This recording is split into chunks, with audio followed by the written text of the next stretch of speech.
16 de novembro de 2024.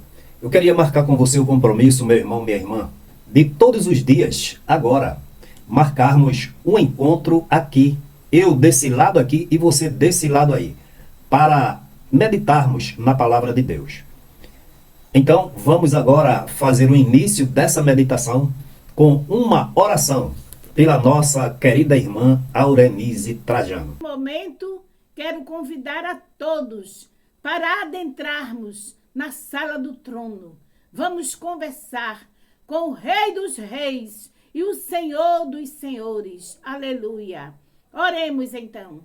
Justo e querido Deus, mais uma vez diante da tua presença aqui estamos, meu Senhor, para te agradecer pela tão grande salvação, pelo direito que tu nos concedeste de adentrarmos diante do teu trono, para suplicar as tuas misericórdias. Neste momento, meu Senhor, queremos te apresentar o teu servo, que irá trazer a tua palavra. E nós queremos te pedir que mais uma vez tu lhe use para a glória do teu nome. Tu és fiel e a tua palavra tem endereço certo. Fala com o teu povo, fala com cada um de nós. É o que nós te pedimos e já te agradecemos em nome de Jesus. Amém e amém. Amém. Glórias a Deus. Interessante é o que ela disse. Ousadia de entrar na sala do trono, no santuário, na presença do Deus Altíssimo. Falamos aqui diversas vezes sobre o trono da sua majestade. É lá que ele lhe recebe. Pela fé, quando você dobra os joelhos, quando você começa a meditar na sua palavra, os céus, aquela grandeza, aquela majestade, vamos dizer assim, se curva para ouvir e lhe receber, juntamente com aquelas miríades que são milhões e milhares de anjos. Pois é, nós temos essa ousadia, essa intrepidez de entrarmos e sermos recebidos na sala do trono, através do novo e vivo caminho aberto pelo sangue. Somente ele, viu, irmãos? Pelo sangue de Cristo Jesus. E qualquer artifício, atalho ou descaminho, saiba você que é de procedência diabólica. Eu quero meditar com você nesta noite aqui, irmãos, já que é noite mesmo, no livro de João, aquele encontro que Jesus teve com a mulher samaritana. Eu quero ler aqui logo uma cena após, vamos comentar aquela cena, aquele encontro, mas o que eu quero ler aqui para a nossa meditação está em João capítulo 4, versículos 31 ao 34. Diz assim: E, entretanto, os seus discípulos lhe rogaram, dizendo: Rabi, come.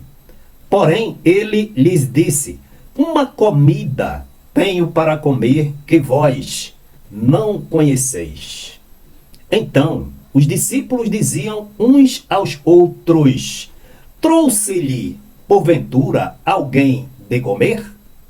Jesus disse-lhes: A minha comida é fazer a vontade daquele que me enviou e realizar a sua obra. Que diálogo majestoso, que revela o compromisso, como já temos falado aqui, o qual Jesus assumiu lá na glória do Pai para executar aqui na terra, cumprindo-se os tempos, não é verdade? Aquele planejamento que Deus havia feito antes da fundação do mundo. Agora, envia Jesus para cumprir integralmente esta missão. Jesus, estando aqui, ele deixando a Judéia, ia para a Galiléia. E a Bíblia diz que era necessário o caminho da Judéia para a Galiléia passar por Samaria. E ele foi, quando chegou em Samaria, próxima a Samaria, uma cidade chamada Sicar, ou Siquém, que havia sido uma capital do Reino do Norte. Ele sentou-se ali, esperando algo acontecer. Qual era o algo que ia acontecer? A vinda de uma mulher samaritana buscar água no poço da herdade de Jacó. Irmãos, quando Jesus senta ali, a gente vê que a história bíblica diz que cerca de 800 anos atrás, após a morte de Salomão, quando assumiu o reinado Roboão, seu filho, e houve um descontentamento lá por conta das tribos do norte, e Roboão, ele reinava na cidade de Jerusalém, de Judá, né? Jerusalém, a capital. Então, houve um aconselhamento lá, e ele, vocês sabem, aumentou os impostos em vez de diminuir. E com isso houve uma revolta, e o reino de Israel, que até então era um único reino, foi dividido em 2 reinos. 10 tribos passaram a serem chamadas Israel, ou seja, o reino do norte, e 2 tribos passaram a ser chamadas Reino do Sul. Então, Roboão continuou reinando no sul sobre essas 2 tribos, e Jeroboão ficou reinando lá nas 10 tribos do norte. Obviamente que houve muito mais gente lá em cima do que cá embaixo. E o templo onde se adorava a Deus, onde se fazia os sacrifícios, ficava em Jerusalém, né, irmãos? E de tal sorte que os judeus do norte fizeram um templo lá para que não tivessem o trabalho de descer para adorar em Jerusalém. E isso aí trouxe umas consequências muito graves. Então, o reino do norte, irmãos, ele teve como capital Samaria, era primeiro Siquém, essa cidade onde Jesus foi encontrar-se com a mulher, e depois a cidade de Samaria. No reino do norte, o reino do sul, o reino do sul conservou ainda os mandamentos, a lei de Moisés, vamos dizer assim, né? Mas o rei do norte, eles ficaram como que prevaricando. Buscaram deuses e uma série de prevaricações ou prostituições religiosas e sincretismo. E o que foi que aconteceu, irmãos? Depois de uns 200 anos, o reino do norte foi invadido pela Assíria. E ali trouxe vários costumes, vários deuses. Houve uma mistura, de tal sorte que os ritos, os costumes judaicos passaram a ser misturados. E houve então essa divisão, né, religiosa também, que já era política, já era física, entre o reino do norte, cuja capital era Samaria, e o reino do sul, cuja capital era Jerusalém. E a partir dali, irmãos, depois de mais algum tempo, né, cerca de 134 anos, a gente diz aí porque a história está aí acessível a todo mundo, o reino do sul também foi invadido por Nabucodonosor e também foram desterrados, assim como o do reino do norte, os do sul também foram. E lá, no reino do norte, ficaram alguns remanescentes que, ora, queriam conservar o rito judaico, descendo inclusive alguns para Jerusalém para adorar, mas a influência da invasão da Síria lá foi muito forte. E de tal sorte que houve uma ocasião também que os assírios trouxeram pessoas externas e entupiram lá no reino do norte, cuja capital é Samaria. Então vamos dizer que houve assim, né, uma hostilidade muito marcante desde aquela época entre os 2 reinos, reinos do norte e reino do sul. Reino do sul, reino do sul e reino do norte. Irmãos, então, Jeroboão, que era o rei do norte, e Roboão, rei do sul. A partir dali, houve essa rivalidade, cerca de 800 anos antes de Jesus nascer aqui de Maria e trazer a paz. Quando Jesus veio com uma finalidade de unir. Vocês devem estar lembrados que lá na oração sacerdotal, ele pediu ao Pai, e dizendo na sua oração que uma das condições para que o mundo, irmãos, cresce que ele havia saído do Pai e que o Pai o havia enviado, era que os discípulos fossem um, assim como ele e o Pai eram um. Ele no Pai, e o Pai nele, e ele nos discípulos. Aí eu lhe pergunto, irmãos, um parêntese, será que essa unidade, que é uma condição necessária para que o mundo creia que Deus enviou Jesus, está havendo dentro da própria igreja que você frequenta, há tanto tempo, animosidades, emulações, divisões, intrigas, pelejas, competições acirradas, separação. Me responda, Jesus que veio dos dois povos, judeus e gentios, mas mesmo entre o povo judeu existia essa divisão. E na época de Jesus, a rivalidade era tão grande que persistia, que a Bíblia diz que os samaritanos não se comunicavam com os judeus. E Jesus era judeu. Então Jesus sentou-se ali perto da herdade de Jacó. Foi por acaso? Não. E a Bíblia diz que ele estava cansado, irmãos, porque era perto da hora sexta. Você sabe o que significa hora sexta, né? Meio-dia. Ou seja, quando o sol está no zênite, que é o ponto alto da sua trajetória, né? Então, Jesus estava ali sentado. Não foi por acaso. Ele sabia que ali haveria de vir uma mulher tirar água no poço de Jacó. E de repente a mulher chega, não sei se notou Jesus, eu sei que quando ela mergulhou seu cântaro para tirar a água, aí Jesus olhou assim, cansado, exausto, os pés cheios de poeira. Está entendendo? Ele se confundia com os seus discípulos, porque ele não era assim em determinadas ocasiões, né, irmãos? A gente deduz que não era uma pessoa que se destacava, a não ser quando as pessoas o encaravam. As suas mãos, as suas palavras, o seu olhar transmitia segurança, paz, amor, divindade, porque, como vimos aqui, a plenitude de Deus repousava sobre ele. E quando Jesus pede água, a mulher reconheceu que ele era judeu e disse: como tu, sendo judeu, pedes água a mim, que eu sou mulher samaritana? E Jesus disse para ela, travou aquele diálogo: mulher, se tu conheceras o dom de Deus, e quem é que te pede água, tu lhe pedirias e ele lhe daria água viva. Olha, irmãos, então, nesse capítulo de João, travou-se esse diálogo bonito. Ah, Senhor, tu não tens com quem tirar, e o poço é fundo. Jesus disse: vai e chama teu marido. Ah, mas eu não tenho marido. Jesus disse: disseste bem, porque tiveste 5 e o que agora tens não é teu. Ah, mas eu vejo que tu és profeta. Então começou por ali, irmãos. Os discípulos, nesse intervalo, haviam ido comprar comida para Jesus. Há de se esperar que Jesus estava exausto, suado, os pés empoeirados.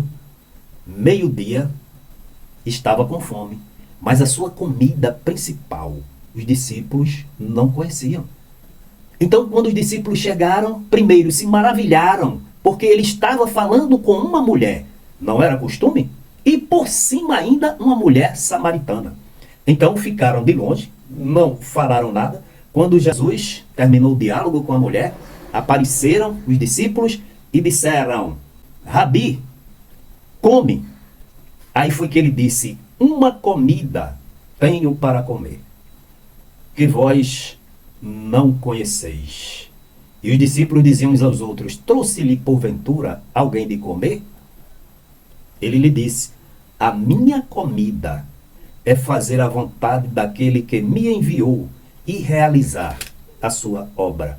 Qual era a obra que Jesus havia vindo realizar? Está escrito em Isaías, está escrito em Lucas, capítulo 4, versículos 18 e 19. Ele veio libertar os cativos. Isaías também disse: olha, o povo que estava sentado em sombras e regiões de morte, raiou a luz. Então, Jesus veio libertar. Jesus veio revelar o Pai, a sua vontade, o seu plano. E, por fim, Jesus veio desfazer das obras de Satanás, como João disse. Para isso, o Filho de Deus se manifestou para desfazer a obra de Satanás. É por isso que a irmã Aurenise orou aqui, dizendo que hoje tinha e tem ousadia de entrar na sala do trono, através do vivo e novo caminho, aberto pelo sangue de Jesus Cristo. Então, irmãos, divisão. Há um hino de Eliezer que diz: divisão não vem de Deus, quem primeiro dividiu, lá no céu não entra mais. Você lembra, né? Aí eu lhe pergunto: e por que os homens se dividem tanto aqui? Jesus veio, por fim, há uma inimizade, irmãos, de 8 séculos entre o seu povo. Ele veio restabelecer a paz, a união, o amor, e que todos trilhassem por um único caminho que era ele. Eu sou o caminho, a verdade e a vida. Ninguém vem ao Pai a não ser por mim. A sua igreja está indo pelo caminho que é Jesus? A outra igreja está indo pelo caminho que é Jesus? A outra igreja está indo pelo caminho que é Jesus? Uma outra igreja, e assim indefinidamente.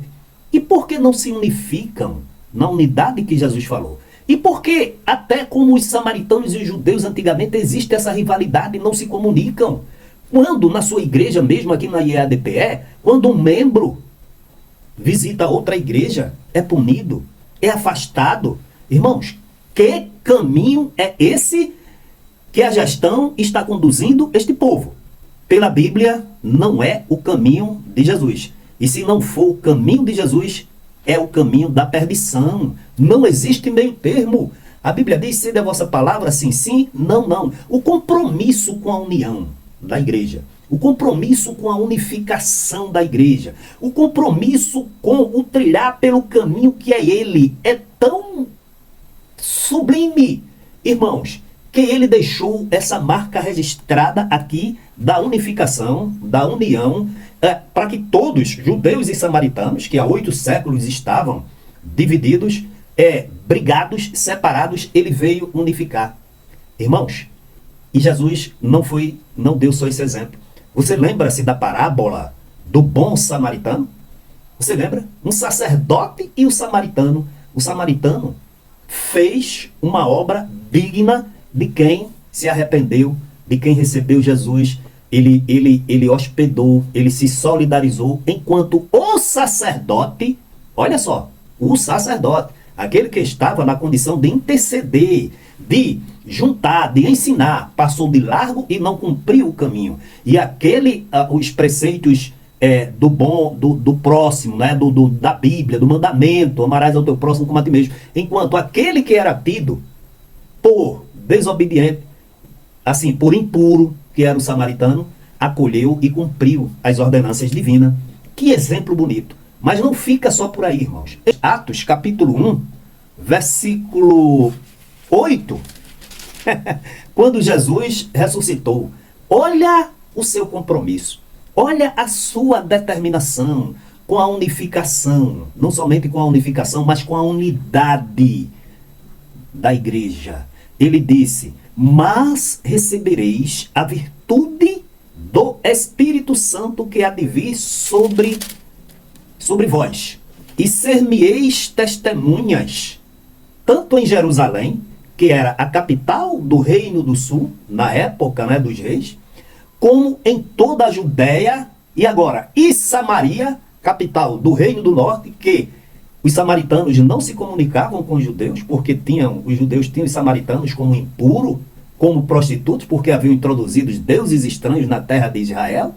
Então ele disse, e até aos confins da terra.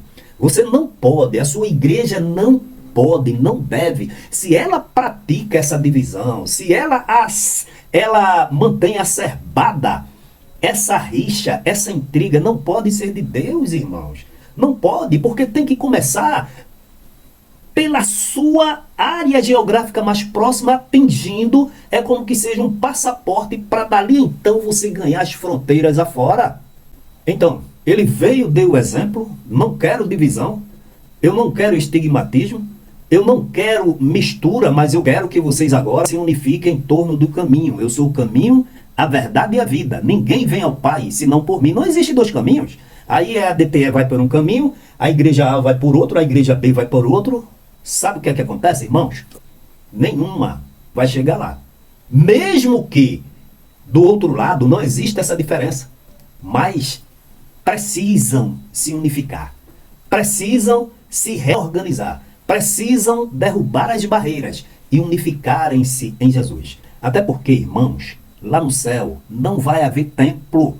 A Bíblia diz que João olhou, não existia templo, porque o templo era o Senhor. Se a sua igreja aqui, irmãos, se ela não congrega, se ela não compartilha do mesmo templo, da mesma pregação, da mesma ceia, da mesma oração, aqui no campo material, está em templos diferentes. Quem está lá não vem para cá, quem está cá não vai para lá. E lá no céu que haverá um templo só, que é Jesus, cujo templo é o Senhor. Lá não há lua nem sol. A iluminação, a lâmpada é o Cordeiro. E João não viu o templo porque o templo é o Senhor. Então todos haverão de congregarem-se em Cristo Jesus. E aí, essas divisões? Irmãos, a coisa é tão séria. E ser-me-eis testemunhas tanto em Jerusalém como em toda a Judéia e Samaria. Lembra-se do encontro com a mulher samaritana? Vá buscar os samaritanos que foram hostilizados, divididos, misturados há 8 séculos após a morte de Salomão. Eu quero unificação. Todos, porque eu disse que em Abraão seriam benditas todas as famílias da terra. E quem disse foi meu pai. E eu tenho o compromisso de unificar. Irmãos, essas divisões são do diabo. Aí veja, Samaria. Aí o que é que acontece, irmãos? Nesse interim, o Saulo de Tarso empreende uma tremenda perseguição. E, mediante essa perseguição, os discípulos são dispersos. E aí? E descendo Filipe, a cidade de Samaria. Olha só. Judéia, Samaria. Compromisso, cumprimento. Não foi do pedido, foi da ordem. Lhes pregava a Cristo. E as multidões unanimemente prestavam atenção ao que Filipe dizia, porque ouviam e viam os sinais que ele fazia. Aonde? Em Samaria. O povo que era estigmatizado como povo até impuro, de práticas imundas para os judeus. Mas Jesus veio unificar. Pois que os espíritos imundos saíam de muitos que os tinham, clamando em alta voz, e muitos paralíticos e coxos eram curados, e havia grande alegria naquela cidade. Irmãos, quando a igreja se unificar no único caminho que é Jesus, quando a igreja deixar de existir sob o manto da idolatria, da presunção, da dissimulação, da inimizade, da porfia, então, quando ela passar a ser única em Cristo Jesus, o Espírito Santo de Deus haverá de revestir a sua igreja e operar esses milagres e maravilhas, porque está escrito em Marcos 16 e 15, ide por todo o mundo, pregai o evangelho a toda criatura. Quem crê e for batizado será salvo, mas quem não crê será condenado. E estes sinais seguirão os que crerem. Seguirão aos que crerem. Em meu nome expulsarão demônios, falarão novas línguas, pegarão nas serpentes, e se beberem alguma coisa mortífera, não lhe fará dano algum, e imporão as mãos sobre os enfermos e os curarão. Ele mandou fazer por onde? Judéia, Samaria e até os confins da terra. Você acha que essa ida dessa igreja evangélica da Assembleia de Deus para Carolina do Norte, para Flórida, para os lugares tão distantes, com um sofrimento tão grande aqui do povo, não somente o sofrimento, com essa briga, com essa separação, com essa divisão, com essa inimizade, com essa porfia, você acha que Deus aprova, irmãos, esse trabalho? Tem que ser Bíblia e tem que ser, irmãos, a palavra de Deus. O que se procede disso é de procedência do diabo, é ganhar tempo. Jesus vem e aí cumprir-se-á a parábola das 10 virgens, 5 prudentes e 5 loucas. Eu quero lhe convidar nesta noite. Fica do lado das 5 virgens prudentes. Não aceites, não comungues, não fiques omisso diante dessa coisa tão terrível, irmão, essa divisão, essa inimizade, essa porfia. Estás entendendo, irmão? Isso não vem de Deus, isso é do diabo. Deus não está em templos grandes, bonitos, ar-condicionado, cerâmica, serviço de som, pirotecnias, não. Deus está ali, no poço de Jacó, para promover a unificação do que a história ou mesmo o diabo dividiu. Se não for assim, não poderá chegar no reino de Deus, porque nada disso que eu falei jamais influenciará a pessoa de nosso Senhor e Salvador Jesus Cristo. Que Deus em Cristo te abençoe grandemente, e amanhã, não perca, teremos outro encontro aqui em nome de Jesus. A Bíblia nos fala de um homem a quem Deus dissera que ele ia morrer. E quando ele soube da nova, embora enfermo, começou a pedir que Deus não fizesse tal coisa, e 15 anos o Senhor lhe deu. A sua oração foi ouvida, seu grande clamor Deus atendeu. Amém? Clama e Deus te responde. Neste momento, eu quero convidar a todos para entrarmos na sala do trono. Oremos assim. Justo e querido Deus, mais uma vez diante da tua presença que estamos, meu Senhor, para te agradecer por esta feliz oportunidade, pela tão grande salvação, pelo direito de adentrarmos no teu santuário. Senhor, neste momento, queremos te apresentar todo o teu povo na face da terra. Estende as tuas mãos, concede vitória a cada um, para a glória do teu nome. Neste momento, visite os enfermos.